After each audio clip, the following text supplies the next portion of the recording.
بسم اللہ الرحمن الرحیم۔ گمنام ہیروز کے معزز ناظرین، السلام علیکم۔ آئیے چلتے ہیں کہانی کی طرف۔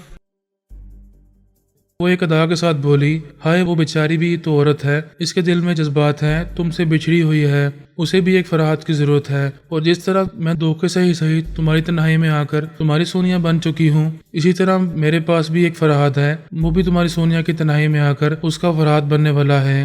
میں نے غصے سے تقریباً چیختے ہوئے کہا، بکواس مت کرو، میری سونیا کی تنہائی میں آج تک نہ میرے سوا کوئی آیا ہے اور نہ آئے گا۔ ہاں اب تک نہیں آیا تھا، لیکن اب وہ میری مٹھی میں ہے، وہ بے اختیار وہی کرتی ہے جو میں حکم دیتی ہوں۔ میں نے بڑے یقین سے کہا، وہ تمہارے ایسے حکم کی تعمیل کبھی نہیں کرے گی، اگر نہیں کرے گی تو میں اسے غائب دماغ بنا کر کبھی فرحت کی تنہائی میں بھیج دوں گی۔ میں اچھل کر کھڑا ہو گیا، بے چینی سے اور غصے سے ٹہلنے لگا۔ فون میرے کان سے لگا ہوا تھا، اس وقت میں کچھ بولنے کے قابل نہیں رہا تھا۔ یہ حقیقت میرے دماغ میں ہتھوڑے کی طرح برس رہی تھی کہ سونیا بے بس ہے، اپنے آپ کو پہچان نہیں رہی ہے، اس کے زیر اثر ہے، اور وہ ایک معمولہ اور تابعدار کی حیثیت سے وہی کرے گی جو نیومی اپنے شیطانی ارادے کے مطابق اس سے کرواتی رہے گی۔ سونیا کی زندگی میں اس پر طرح طرح کے حملے ہوئے تھے اور اس نے ہر حملے کا منہ توڑ جواب دیا تھا، لیکن ایسا پہلی بار ہو رہا تھا۔ پہلی بار اس کی عزت پر حملہ کیا جانے والا تھا اور وہ اپنے بچاؤ کے لیے جوابی کارروائی کرنے کے قابل نہیں رہی تھی۔ میں تھوڑی دیر تک غصے اور بے چینی میں مبتلا رہا، پھر رفتہ رفتہ خود کو سمجھانے لگا کہ ایسے وقت صبر و تحمل سے کام لینا چاہیے اور غصہ کرنے کے بجائے ٹھنڈے دماغ سے سوچنا چاہیے، تبھی کوئی حل سجائی دے گا۔ میں پھر اپنی جگہ آ کر بیٹھ گیا، فون میرے کان سے لگا ہوا تھا۔ وہ بولی، بہت دیر سے خاموش ہو، میں اچھی طرح سمجھ رہی ہوں تم اپنے موجودہ حالات کا تجزیہ کر رہے ہو اور اپنی سونیا کی بہتری اور سلامتی کے لیے کوئی فیصلہ کرنے والے ہو۔ میں غصے کو کچلنے میں کامیاب ہو گیا تھا۔ میں نے بڑے ہی صبر و تحمل سے کہا، میں تمہاری مرضی کے مطابق کوئی فیصلہ کرنے کو تیار ہوں، تم جو کہو گی میں وہ کروں گا، صرف ایک شرط پر، اور وہ یہ کہ سونیا میرے پاس واپس آ جائے۔ فی الحال اس کی واپسی کی بات نہ کرو، بولو اس کی عزت بچانے کے سلسلے میں تم کیا کر سکتے ہو۔ میں اپنی جان دے سکتا ہوں تو پھر اپنی جان، اپنا پورا وجود میرے حوالے کر دو، مجھے اپنے دماغ پر حکومت کرنے دو اور یہ سمجھ لو کہ تم سونیا کی خاطر مر چکے ہو، صرف میری خاطر زندہ رہو گے۔ مجھے سوچنے اور آخری فیصلہ کرنے کی مہلت دو۔ میں کل رات 12 بجے تک تمہارا آخری فیصلہ سننے کی منتظر رہوں گی۔ یہ بتاؤ کہ اگر میں خود کو تمہارے حوالے کر دوں تو کیا تم سونیا کو اپنی قید سے رہا کر دو گی، اسے بابا صاحب کے دائرے میں جانے دو گی؟ بے شک جب تمہارا دل اور دماغ میری مٹھی میں آ جائے گا، تم میرے تابعدار بن کر رہو گے، تو پھر مجھے سونیا کی کوئی ضرورت نہیں ہوگی، کسی کی ضرورت نہیں ہوگی، میں تو بس تمہیں اور صرف تمہیں اپنانا چاہتی ہوں۔ ٹھیک ہے، کل رات 12 بجے تک سونیا کو کوئی نقصان نہیں پہنچنا چاہیے۔ جب مجھے یقین ہو جائے گا کہ اس کی عزت پر ایک ذرا بھی آنچ نہیں آئی ہے، تو پھر میں خود کو تمہارے حوالے کر دوں گا۔ تمہاری دی ہوئی مہلت کے مطابق اب سے 30 گھنٹے بعد تم سے رابطہ کروں گا۔ میں نے فون بند کر دیا۔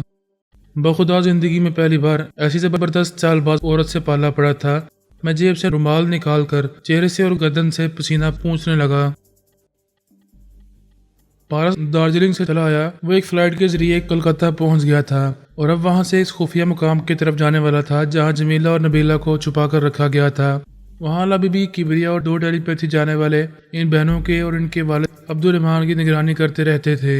انہوں نے ڈاکٹر کے دماغ پر بھی قبضہ جما رکھا تھا۔ وہ دن رات ان بہنوں کو اٹینڈ کرتا رہتا تھا اور ان کے زخموں کا علاج کرتا رہتا تھا۔ وہ دونوں اس مکان کے اندر چلنے پھرنے لگی تھیں، باہر برآمدے میں بھی دور تک نظارہ کرنے لگی تھیں۔ وہ کوئی پہاڑی مقام تھا، وہاں سے کچھ مکانات اونچے نیچے پہاڑوں پر دکھائی دیتے تھے، ان کے قریب کوئی مکان نہیں تھا۔ مکان کے باہر وہ گاڑی موجود تھی جس میں ان بہنوں کو لایا گیا تھا۔ وہ گاڑی عبد الرحمان کے لیے چھوڑی گئی تھی۔ وہ وہاں سے دور ایک چھوٹے سے ٹاؤن کی طرف جاتا تھا اور ضرورت کا سامان خرید کر لے آتا تھا۔ پارس نے انہیں فون پر مخاطب کیا۔ جمیلہ نے پوچھا، آپ کہاں ہیں؟ خرید سے تو ہیں؟ میں تو خرید سے ہوں، پہلے اپنی خرید بتاؤ، جہاں ہو خوش ہو مطمئن ہو۔ ہم بہت خوش ہیں، بہت مطمئن ہیں، یہاں کسی کا خوف نہیں ہے۔ آپ نے ہماری حفاظت کے لیے ایسے مستحکم انتظامات کیے ہیں کہ اب وردان کے فرشتے بھی شاید ہم تک نہ پہنچ سکیں۔ نبیلہ نے اس سے فون لے کر کہا، اور تو ہمیں ہر طرح کی خوشیاں مل رہی ہیں، اطمینان حاصل ہو رہا ہے، بس ایک ہی کمی ہے۔ مجھے بتاؤ کون سی کمی رہ گئی ہے، میں پوری کروں گا۔ یہاں آپ نہیں ہیں، اور آپ نہیں ہیں تو ہماری ساری خوشیاں بجھی بجھی سی ہیں اور سارے نظارے پھیکے پھیکے سے لگتے ہیں۔ جمیلہ نے اس سے فون لے کر کہا، نبیلہ کی طرح میں بھی آپ کی کمی محسوس کر رہی ہوں، کیا آپ ہماری کمی محسوس نہیں کرتے ہیں؟ عبد الرحمان کمرے میں تھا، کھڑکی کے پاس آ کر ان کی باتیں سن رہا تھا۔ وہ دونوں برآمدے میں بیٹھی ہوئی تھیں، ایک دوسرے سے فون لے کر اپنے اپنے دل کی باتیں کرتی جا رہی تھیں۔ عبد الرحمن ان کی باتیں سن رہا تھا اور پریشان ہو کر سوچ رہا تھا کہ دونوں ہی پارس کو دل و جان سے چاہتی ہیں، ایسا نہیں ہونا چاہیے، انہیں خود سمجھنا چاہیے کہ ان میں سے کوئی ایک اس سے منسوب ہو سکتی ہے، دوسری نہیں ہو سکتی۔ ادھر پارس کہہ رہا تھا میں تم دونوں کی کمی محسوس کرتا ہوں، اس لیے کل کسی وقت پہنچنے والا ہوں۔ جمیلہ نے خوش ہو کر نبیلہ سے کہا وہ آ رہے ہیں، کل کسی وقت یہاں پہنچنے والے ہیں۔ جمیلہ نے خوش ہو کر اس سے موبائل فون چھین لیا، پھر اسے کان سے لگاتے ہوئے کہا کیا یہ سچ ہے؟ آپ کل آ رہے ہیں؟ ہاں، کل شام سے پہلے تم دونوں کے سامنے موجود رہوں گا۔ ہائے اللہ، آج تو خوشی کے مارے نہ بھوک لگے گی نہ نیند آئے گی۔ جمیلہ نے اسے فون لے کر کہا میں بھی آج رات جگہ مناؤں گی، آپ وعدہ کریں آپ سے لے کر کل تک ہر 1 گھنٹے بعد فون کریں گے۔ ہر 1 گھنٹے بعد فون کو وعدہ نہیں کر سکتا، لیکن فون ضرور کرتا رہوں گا۔ ویسے وعدہ کرو کہ پیٹ بھر کر کھاتی رہو گی اور آج رات کی ضرور نیند پوری کرو گی۔ نیند آئے گی تو سو سکوں گی، بھوک لگے گی تو کھا سکوں گی۔ میں کچھ نہیں جانتا، تم دونوں کو خوب کھانا چاہیے اور خوب جی بھر کر سونا چاہیے۔ اگر ایسا نہ ہوا تو میں نہیں آؤں گا، پلیز آپ نہ آنے کی بات نہ کریں۔ نبیلہ نے فون چھین کر کان سے لگاتے ہوئے پوچھا آپ کیا کہہ رہے ہیں؟ کیا نہیں آئیں گے؟ میں نے یہ شرط عائد کی ہے کہ تم دونوں کو اچھی طرح کھانا ہوگا اور سونا ہوگا، تبھی میں آؤں گا۔ نبیلہ نے کہا میں وعدہ کرتی ہوں، خود بھی کھاؤں گی اور جمیلہ کو بھی کھلاؤں گی، خود بھی بھرپور نیند لوں گی اور جمیلہ کو بھی سلاؤں گی۔ جمیلہ نے اسے فون لے کر کہا یہ تو آپ جانتے ہی ہیں کہ جو نبیلہ کرتی ہے وہی میں کرتی ہوں، اور جو میں کرتی ہوں وہ نبیلہ کرتی ہے۔ اسے بھوک لگے گی تو مجھے بھی کھانا ہوگا، وہ سوئے گی تو مجھے بھی نیند آ جائے گی۔ پارس نے ہنستے ہوئے کہا تم دونوں واقعی عجوبہ ہو، تم سے باتیں کر کے بہت خوشی ہوتی ہے۔ صرف باتیں کر کے خوشی ہوتی ہے کیا ملنے کو جی نہیں چاہتا؟ جی چاہتا ہے تبھی تو میں آ رہا ہوں، بس چلے آئیں، آپ کے بغیر زندگی ویران ویران سی لگتی ہے۔ نبیلہ نے فون پر جھک کر کہا اور مجھے تو زندگی ہی نہیں لگتی۔ پارس نے ہنستے ہوئے کہا اسی لیے تو میں زندگی کو زندگی کی طرح گزارنے آ رہا ہوں۔ اب فون بند کرتا ہوں، 1 آدھ گھنٹے کے بعد رابطہ کروں گا۔ رابطہ ختم ہو گیا۔ جمیلہ فون کو بند کر کے نبیلہ کے گلے لگ گئی، پھر بولی دیکھو میرا دل کس بری طرح دھڑک رہا ہے۔ نبیلہ نے کہا تم بھی محسوس کرو، ذرا سنو، میرا دل بھی اسی طرح دھڑک رہا ہے۔ جمیلہ نے سرگوشی میں کہا ہے، اور وہ ہم دونوں کا مطلوب ہے، محبوب ہے، ہم دونوں کے دلوں میں اور دماغوں میں نقش ہو چکا ہے، ہمارا کیا بنے گا؟ پھر وہ چونک کر ایک دوسرے سے الگ ہو گئیں۔ عبد الرحمن کمرے سے باہر آ رہا تھا۔ نبیلہ نے خوش ہو کر کہا ابو پارس یہاں آ رہے ہیں، ابھی انہوں نے فون پر کہا ہے کہ وہ کل تک ہمارے پاس پہنچ جائیں گے۔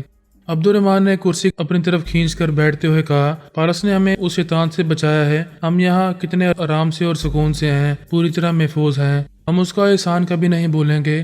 یہ میرے لیے بڑی فخر کی اور بڑے اطمینان کی بات ہے کہ وہ میرا داماد بننا چاہتا ہے۔ دونوں بہنیں ذرا شرما کر، ذرا مسکرا کر ایک دوسرے کو چور نظروں سے دیکھنے لگیں۔ باپ نے بھی چور نظروں سے انہیں دیکھا، پھر کہا خدا کا شکر ہے کہ آپریشن کے بعد تم دونوں الگ ہو گئی ہو، اب جڑوا نہیں رہی ہو، آئندہ تم میں سے کسی ایک کا ہی اس کے ساتھ نکاح پڑھایا جائے گا۔ دونوں نے پریشان ہو کر اپنے باپ کو دیکھا، پھر نبیلہ نے کہا ابو یہ آپ کیا کہہ رہے ہیں؟ جمیلہ نے کہا پارس ہم دونوں سے نکاح پڑھانے کے لیے برات لے کر آئے تھے، مردان کی دشمنی کے باعث ہم پارس کی شریک حیات نہ بن سکیں، لیکن اب تو بن سکتی ہیں۔ عبد الرحمن نے انکار میں سر ہلا کر کہا بیٹی تم دونوں سمجھدار ہو، پہلے بات اور تھی، اب حالات مختلف ہیں۔ پہلے تم جڑواں تھیں، مجبوری تھی کہ دونوں کو کسی ایک سے ہی منسوب ہونا ہے اور کسی ایک ہی کی شریک حیات بن کر رہنا ہے، لیکن اب ایسی کوئی مجبوری نہیں ہے۔ جمیلہ نے کہا جسم الگ ہو جانے سے کیا ہوتا ہے، ہمارا دل ایک ہے، دماغ ایک ہے، مزاج ایک ہے، سوچ، احساسات اور جذبات سبھی ایک ہیں، ہم اب بھی ایک دوسرے سے جڑی ہوئی ہیں۔ تمہارے خیالات اور تمہارے مزاج ایک ہونے کا مطلب یہ نہیں ہے کہ جڑی ہوئی ہو، دنیا والے تمہیں الگ الگ دیکھ رہے ہیں۔ ایسا کسی مذہب میں، کسی ملک میں نہیں ہوتا کہ 2 سگی بہنوں کا نکاح کسی ایک شخص سے پڑھایا جائے۔ دنیا والے ہمارے جسموں کو علیحدہ دیکھ کر یہ سمجھیں گے کہ ہم الگ ہو چکی ہیں، یہ تو سراسر ان کی غلطی ہوگی۔ ہم ذہنی طور پر اب بھی جڑی ہوئی ہیں اور مرتے دم تک جڑی رہیں گی۔ ہمارا شوہر، ہمارا مجازی خدا ایک ہوگا اور وہ ایک ہستی پارس صاحب کی ہے۔ ایسی باتیں نہ کرو، لوگ تم دونوں کو بے حیا اور بے شرم کہیں گے۔ تم دونوں مسلمان ہو، کیا دین اسلام کے احکامات کے خلاف شادی کرنا چاہو گی؟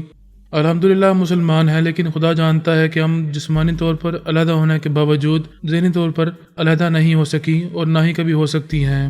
آپ مجھے سوئی چبو کر دیکھیں، ادھر جمیلہ کے حلق سے چیخ نکلے گی، تکلیف مجھے ہوگی تو اسے بھی ہوگی۔ جمیلہ نے کہا اگر ایک کو نیند آتی ہے تو دوسری کو بھی نیند آتی ہے، اگر ایک بے چینی میں مبتلا ہو اور رات کو سو نہ سکے تو دوسری بھی ساری رات جاگتی رہتی ہے۔ اب آپ ہی انصاف کریں کہ ہم کس طرح ایک دوسرے سے الگ ہیں۔ اگر یہ بات آپ کی اور دنیا والوں کی سمجھ میں نہ آئے تو آپ پہلے جمیلہ سے پارس کا نکاح پڑھا کر دیکھیں۔ جب اس سے نکاح قبول کرنے کو کہا جائے گا تو یہ تنہا قبول نہیں کہے گی، ہم دونوں ایک ساتھ قبول کہیں گے۔ جمیلہ نے کہا اگر صرف مجھے دلہن بنا کر پارس صاحب کے ساتھ رخصت کیا جائے گا تو میں نبیلہ کے بغیر نہیں جاؤں گی۔ ہم دونوں ایک ساتھ پیدا ہوئے تھے، ایک ساتھ زندگی گزاریں گے اور ایک ساتھ موت کو گلے لگائیں گے۔ عبد الرحمن اٹھ کر کھڑا ہو گیا، پھر ناگواری سے بولا تم دونوں ایک ساتھ ضرور پیدا ہوئی ہو، لیکن جسمانی طور پر علیحدہ ہونے کے باوجود ایک ساتھ زندگی نہیں گزار سکو گی۔ دونوں کے الگ الگ شوہر ہوں گے، تہذیب کی ابتدا سے لے کر آج تک جو ہوتا آیا ہے وہی ہوگا۔ تم دونوں ایک ساتھ پارس کا خواب دیکھنا چھوڑ دو، یہ سراسر بے شرمی ہے۔ میں تم دونوں کو پارس میں دلچسپی لیتا دیکھتا ہوں تو میرا سر شرم سے جھک جاتا ہے۔ وہ تیزی سے چلتا ہوا دروازے کے پاس گیا، پھر وہاں رک کر بولا میں پارس سے بھی یہی کہوں گا کہ وہ تم میں سے کسی ایک کا انتخاب کرے، اور وہ سمجھدار ہے، ایسا ضرور کرے گا، وہ مسلمان ہے، دینی احکامات کے خلاف دو سگی بہنوں سے بیک وقت نکاح نہیں پڑھوائے گا۔ وہ کل آ رہا ہے، تم دیکھ لینا، وہ وہی کرے گا جو آنکھیں کہتی ہیں، جو تہذیب کہتی ہے اور جو ہمارا دین کہتا ہے۔ یہ کہہ کر وہ ان کی طرف سے پلٹ گیا، پھر دروازہ کھول کر کمرے میں چلا گیا، ان کی نظروں سے اوجھل ہو گیا۔ وہ دونوں پریشان ہو کر ایک دوسرے کو سوالیہ نظروں سے دیکھنے لگیں۔ ان کے ذہنوں میں ایک ہی سوال تھا، کیا پارس کسی ایک کو قبول کرے گا اور دوسری کو ٹھکرا دے گا؟ اگر ایسا ہے تو کسے قبول کرے گا اور کسے ٹھکرائے گا؟ جس طرح وہ دونوں ٹوٹ کر اسے محبت کرتی ہیں، کیا اسی طرح وہ جواباً ان سے محبت نہیں کرے گا، ان سے شادی نہیں کرے گا؟ نبیلہ نے دل برداشتہ ہو کر کہا ابو کی یہ بات دل کو لگ رہی ہے کہ پارس دینی احکامات کے مطابق عمل کریں گے، ہم دونوں سے بیک وقت نکاح نہیں پڑھوائیں گے اور نہ ہی بیک وقت ہمیں اپنی شریک حیات بنا کر رکھیں گے۔ اگر ان کا فیصلہ بھی یہی ہوا تو وہ دو میں سے کسی ایک کا انتخاب کریں گے۔ دونوں نے پھر ایک دوسرے کو سوالیہ نظروں سے دیکھا، وہ ہم میں سے کس کا انتخاب کریں گے؟ یہ سوال اہم تھا کہ جو منتخب ہوگی سو ہوگی، لیکن جو منتخب نہیں ہوگی اس کا کیا بنے گا؟ کیا وہ پارس کے بغیر اور اپنی دوسری بہن کے بغیر علیحدہ رہ سکے گی؟ جبکہ جسمانی طور پر علیحدہ ہونے کے باوجود وہ ذہنی طور پر ایک دوسرے سے جڑی ہوئی تھیں، ایک ہی بیڈ پر سوتی تھیں، ایک ساتھ چلتی پھرتی تھیں، ایک ہی جگہ اٹھتی بیٹھتی تھیں اور ایک ساتھ کھاتی پیتی تھیں، حتیٰ کہ واش روم میں بھی ایک ساتھ جاتی تھیں۔ پھر وہ ایک دوسرے سے دور کیسے رہ سکتی تھیں؟ پارس سے شادی خانہ آبادی کے سلسلے میں بڑے مسائل پیدا ہونے والے تھے۔ میں رفتہ رفتہ شانت ہو گیا، مجھے صبر آ گیا۔ یہ بات اچھی طرح سمجھ میں آ گئی کہ میں سونیا کے سلسلے میں پریشان ہوتا رہوں گا اور نیومی کی چال بازیوں پر جھنجھلاتا رہوں گا تو مسئلہ کبھی حل نہیں ہوگا۔ پھر آمنہ کی یہ بات سہارا دے رہی تھی کہ وہ ہر نماز کے بعد سونیا کے لیے دعائیں مانگتی رہتی ہے اور اللہ نے چاہا تو وہ عزت و آبرو سے واپس آئے گی۔ فی الوقت میرے سامنے دو اہم باتیں تھیں، ایک تو یہ کہ کسی طرح سونیا تک پہنچنے کا راستہ نکالا جائے، اور دوسری بات یہ کہ نیومی کی کمزوریاں تلاش کی جائیں اور اسے رفتہ رفتہ کمزور بنایا جائے۔ فی الحال اس کی ایک کمزوری میرے سامنے آئی تھی اور وہ یہ کہ وہ وردان اور ارناکوف سے اتحاد قائم کر رہی تھی۔ ان کی دوستی اور اتحاد کے نتیجے میں وہ ٹیلی پیتھی کے حوالے سے مضبوط ہونے والے تھے۔ پہلے نیومی کے پاس ایک ہی ٹیلی پیتھی جاننے والا کاشف جمال تھا، اب وردان اور ارناکوف کا اضافہ ہو رہا تھا۔ وہ رفتہ رفتہ ٹیلی پیتھی جاننے والوں کی فوج تیار کر رہی تھی اور میں اس فوج کی تعداد کم کر سکتا تھا۔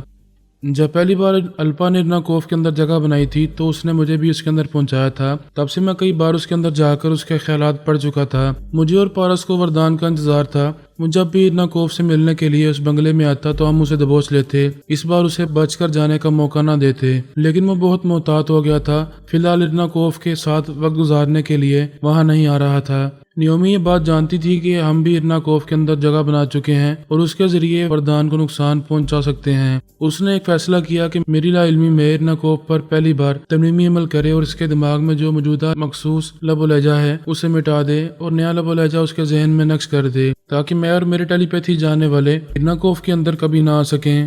میں نے فیصلہ کر لیا کہ ارناکوف کو اب خاک میں ملا دینا چاہیے۔ کالا جادو جاننے والوں میں وہی ایک دشمن عورت رہ گئی تھی، پھر یہ کہ اس کے نابود ہو جانے سے نیومی کی ایک ٹیلی پیتھی جاننے والی کم ہو جاتی، یوں اس کی طاقت بھی کچھ کم ہو جاتی۔ میں ارناکوف کے اندر پہنچ گیا اور خدا کا شکر ہے کہ بالکل صحیح وقت پر وہاں پہنچا۔ نیومی اس وقت ارناکوف کو گہری نیند سلانے کے بعد اس پر ترمیمی عمل کر رہی تھی۔ اس سے کہہ رہی تھی تمہارا وردان اس ودنان کے سلسلے میں اپنے علاقاروں کے پاس مصروف ہے، اس لیے میں مختصر سا ترمیمی عمل کر رہی ہوں۔ تمہیں حکم دیتی ہوں کہ جو لب و لہجہ تمہارے ذہن میں نقش کیا گیا تھا اسے اب بھول جاؤ۔ میں نیا لب و لہجہ سنا رہی ہوں، اسے سنو اور اپنے ذہن میں نقش کر لو۔ وہ ایک نیا لب و لہجہ اسے سنانے لگی، اس کے ذہن میں نقش کرنے لگی، پھر بولی میں حکم دیتی ہوں تم اس تنویمی عمل کا ذکر وردان سے نہیں کرو گی، آدھے گھنٹے تک سوتی رہو گی، نیند سے بیدار ہونے کے بعد اس تنویمی عمل کو بھول جاؤ گی، میں حکم دیتی ہوں اب سو جاؤ۔ وہ دوسرے ہی لمحے میں تنویمی نیند پوری کرنے کے لیے سو گئی، اس کے اندر خاموشی چھا گئی۔ اب نیومی کی آواز سنائی نہیں دے رہی تھی، لیکن میں جانتا تھا کہ وہ ضرور موجود ہوگی اور یہ جاننا چاہے گی کہ میں یا وردان اس کے دماغ میں پہنچ رہے ہیں یا نہیں۔ اگر ہم سے اس کے اندر کوئی پہنچتا تو اس وقت معلوم ہو جاتا کہ وہ تنویمی نیند سو رہی ہے، اور یہ بھی معلوم ہو جاتا کہ نیومی نے اس پر یہ عمل کیا ہوا ہے۔ ایسے وقت وردان سے دوستی دشمنی میں یا بد اعتمادی میں بدل سکتی تھی۔ میں نے فوراً ہی خیال خوانی کی چھلانگ لگا کر وردان کے اندر پہنچا، پھر اس سے پہلے کہ وہ سانس روکتا میں نے کہا ارناکوف۔ اس نے سانس روک لی، سوچنے لگا کون اس کے اندر آیا تھا اور اس نے ارناکوف کا نام کیوں لیا تھا۔ اس نے فوراً ہی خیال خوانی کے ذریعے ارناکوف کے اندر پہنچ کر اسے مخاطب کیا۔ اس کی تنویمی نیند کچی تھی، وہ ہڑبڑا کر اٹھ بیٹھی۔ جب تک تنویمی نیند مکمل نہیں ہوتی اس وقت تک تنویمی عمل میں پختگی نہیں آتی، نیند ٹوٹ جائے تو تنویمی عمل ضائع ہو جاتا ہے۔ وردان نے پوچھا تم بے وقت سو رہی تھی، میں نے تم سے کہا تھا کہ عدنان کے سلسلے میں جو اعلی دہلی ایئرپورٹ میں ہیں ان کے دماغوں میں جاتی رہو۔ میں تمہارے حکم کی تعمیل کرتی رہی تھی، پھر پتہ نہیں اچانک کیسے نیند آ گئی۔ پھر وہ چونک کر بولی اوہ گاڈ، مجھے یاد آ رہا ہے میں نے نیند کے دوران میں نیومی کی آواز سنی تھی، وہ مجھ پر تنویمی عمل کر رہی تھی۔ میرے ذہن میں ایک نیا لب و لہجہ نقش کرنے کے بعد حکم دے رہی تھی کہ میں اس تنویمی عمل کا ذکر تم سے نہ کروں۔ نیومی اس کے دماغ میں چھپی ہوئی تھی، یہی دیکھنا چاہتی تھی کہ راز فاش ہوتا ہے یا نہیں، اور جب راز فاش ہونے لگا تو وہ سوچنے لگی کون وردان کے دماغ میں گیا تھا، کس نے اسے ارناکوف کے پاس پہنچنے کے لیے کہا تھا۔ اس کے ذہن میں بات آئی فرات کے سوا اور کون ہو سکتا ہے، وہ ارناکوف کے اندر پہنچ سکتا ہے، اس نے وہاں پہنچ کر مجھے تنویمی عمل کرتے دیکھا ہوگا اور یہ بات وردان تک پہنچا دی ہوگی۔ ایسے ہی وقت فون کا بزر سنائی دیا، نیومی نے اس پر نمبر پڑھے تو پتہ چلا وردان کال کر رہا ہے۔ وہ سمجھ گئی کہ اس کے تنویمی عمل کے سلسلے میں باز پرس ہوگی۔ اس نے فون کو کان سے لگایا، پھر کہا ہیلو وردان، میں بول رہی ہوں۔ اس نے کہا ارناکوف کے پاس جاؤ، کچھ ضروری باتیں کرنی ہیں۔ اس نے فون کا رابطہ ختم کر دیا۔ وہ ارناکوف کے اندر آئی، پھر انجان بن کر بولی کیا بات ہے وردان؟ اس نے پوچھا تم ابھی ارناکوف پر تنویمی عمل کر رہی تھی؟ وہ حیرانی سے بولی میں ارناکوف پر تنویمی عمل کیوں کروں گی؟ میں تو ابھی اس اہلکار کے دماغ میں تھی جو دہلی ایئرپورٹ کی وزٹرز لابی میں کھڑا ہوا تھا اور فلائٹ انفارمیشن چارٹ پڑھ رہا تھا۔ اس کے ذریعے میں معلوم کر رہی تھی کہ پیرس سے جو جہاز روانہ ہوا ہے وہ یہاں کب تک پہنچنے والا ہے۔ ارناکوف نے کہا لیکن نیومی، میں نے تمہاری آواز اپنے اندر سنی ہے، تم مجھ پر تنویمی عمل کر رہی تھی۔ ارناکوف یہ کیا کہہ رہی ہو؟ تمہیں معلوم ہوئے بغیر نہ میں تمہارے اندر آ سکتی ہوں نہ تنویمی عمل کر سکتی ہوں۔ اگر تم نہیں آئی تھی تو پھر کون آئی تھی؟ میں عدنان کے سلسلے میں اعلیٰ کے اندر پہنچنا چاہتی تھی۔ ایسے ہی وقت مجھے نیند محسوس ہوئی، پھر میں بستر پر لیٹ گئی۔ اس کے بعد مجھے ہوش نہیں رہا کہ میں کہاں ہوں، لیکن گہری نیند میں نے تمہیں تصور میں دیکھا تھا اور تمہاری آواز سنی تھی۔ تم مجھ پر تنویمی عمل کر رہی تھی اور یہ حکم دے رہی تھی کہ اس عمل کا ذکر میں وردان سے نہ کروں۔ نیومی نے کہا پھر تو یہ دشمنوں کی کوئی چال ہے، یا تو الپا کو تمہارے اندر آنے کا راستہ مل گیا ہے، یا پھر فرحات کی کوئی ٹیلی پیتھی جانے والی یہاں آ کر عمل کر رہی ہوگی۔ اس نے اپنے آپ کو نیومی کہا ہوگا اور میرا ہی لب و لہجہ اختیار کیا ہوگا۔ وردان نے پوچھا ارناکوف، سوال یہ پیدا ہوتا ہے کہ تمہاری اجازت کے بغیر کوئی تمہارے اندر کیسے آیا؟ میں نے تمہارے دماغ کو لاک کر رکھا ہے، الپا ہو، فرحات کی کوئی ٹیلی پیتھی جاننے والی ہو یا نیومی ہو، تم کسی بھی آنے والی کو سانس روک کر بگا سکتی تھی، پھر تم نے اس کی سوچ کی لہروں کو محسوس کیوں نہیں کیا؟ وہ بولی تمہارے اس سوال کا جواب میرے پاس نہیں ہے، میں خود حیران ہوں، پریشان ہوں کہ میں نے کسی آنے والے کی سوچ کی لہریں محسوس کیوں نہیں کی، اور جب میں نے آواز سنی تو وہ نیومی کی آواز تھی۔ ارناکوف میری مرضی کے مطابق بولی، میں یقین سے کہتی ہوں کہ نہ کوئی فرحات کی ٹیلی پیتھی جانے والی تھی اور نہ ہی الپا تھی۔ میں نیومی کے لب و لہجے کے ایک ایک اتار چڑھاؤ کو اچھی طرح سمجھتی ہوں۔ نیومی نے پوچھا کیا تمہارے دماغ میں کوئی دشمن گھسا ہوا ہے؟ تم اس کی مرضی کے مطابق مجھے الزام دیے جا رہی ہو۔ وہ میری مرضی کے مطابق بولی، میں الزام نہیں دے رہی ہوں، سوچنے اور سمجھنے کی بات ہے۔ الپا تل ابیب میں اپنے نئے معاملات میں مصروف ہے، وہ یہاں کیوں آئے گی اور کیسے آئے گی؟ اسے کیسے میرے اندر جگہ ملے گی؟ پھر یہ کہ فرحات کے ٹیلی پیتھی جاننے والوں میں صرف ایک لڑکی اعلیٰ بی بی ہے، اگر وہ میرے دماغ میں آتی تو اس کا مطلب یہ ہوتا کہ اس نے اور اس کے باپ نے میرے اندر راستہ بنا لیا ہے، اور جب بنا لیا ہے تو پھر انہوں نے مجھے جان سے کیوں نہیں مارا، جبکہ وہ تمام کالا جادو جاننے والوں کو ہلاک کر چکے ہیں۔ وردان نے قائل ہو کر کہا، بے شک فرحات یا اس کا کوئی بھی ٹیلی پیتھی جاننے والا ارناکوف کے اندر آیا ہوتا تو یہ ابھی زندہ نہ رہتی۔ نیومی نے کہا تو پھر الپا آئی ہوگی۔ وردان نے فوراً ہی خیال خوانی کے ذریعے اسرائیلی اکابرین میں سے ایک کے دماغ میں پہنچ کر معلوم کیا۔ الپا آرمی کے اعلیٰ افسروں کے درمیان بیٹھی ایک اہم معاملے پر باتیں کر رہی تھی۔ پتہ چلا کہ پچھلے 1 گھنٹے سے ان کی یہ میٹنگ جاری ہے۔ وردان نے ارناکوف کے پاس واپس آ کر کہا، نیومی، میں نے بھی معلوم کیا ہے البا وہاں کابرین کے درمیان ہے اور پچھلے 1 گھنٹے سے کسی اہم میٹنگ میں مصروف ہے۔ اب تم ہی بتاؤ، کیا وہ اہم میٹنگ چھوڑ کر ارناکوف کے پاس ترمیمی عمل کرنے آئی تھی؟ ارناکوف نے کہا، میں کہہ رہی ہوں کہ میں نے اپنے اندر صاف طور پر نیومی کے لب و لہجے کو سنا ہے اور سمجھا ہے۔ پلیز نیومی، تم یہاں جو کرنے آئی تھیں اس سے اب انکار نہ کرو۔ نیومی نے غصے سے کہا، تم بکواس کر رہی ہو مسٹر وردان، میں محسوس کر رہی ہوں کہ تمہیں بھی مجھ پر شبہ ہو رہا ہے۔ بہتر یہ ہوگا کہ تم کسی طرح اپنا شبہ دور کرو اور پھر مجھ سے بات کرو، ورنہ ہماری دوستی آگے نہیں بڑھے گی۔ وردانی دوستی ختم نہیں کرنا چاہتا تھا، دوستی کی آڑ میں نیومی کے قریب سے قریب تر ہونا چاہتا تھا۔ اس نے جلدی سے کہا، نہیں نیومی، میں اتنا نادان نہیں ہوں کہ دشمنوں کی چالوں کو نہ سمجھوں۔ فرات کو کسی طرح معلوم ہو گیا ہوگا کہ ہم دوست بن رہے ہیں اور آپس میں متحد ہو رہے ہیں، تو اس نے ایسی کوئی چال چلی ہے جس کی وجہ سے ابھی ہمارے درمیان شکوک و شبہات پیدا ہونے لگے ہیں۔ میں آخری بات کہتا ہوں کہ میں تم پر کبھی شبہ نہیں کروں گا، ہم دوست ہیں اور دوست رہیں گے۔ نیومی نے خوش ہو کر کہا، شکریہ وردان، تمہارا یہ اعتماد ہماری دوستی کو اور زیادہ مستحکم کرے گا۔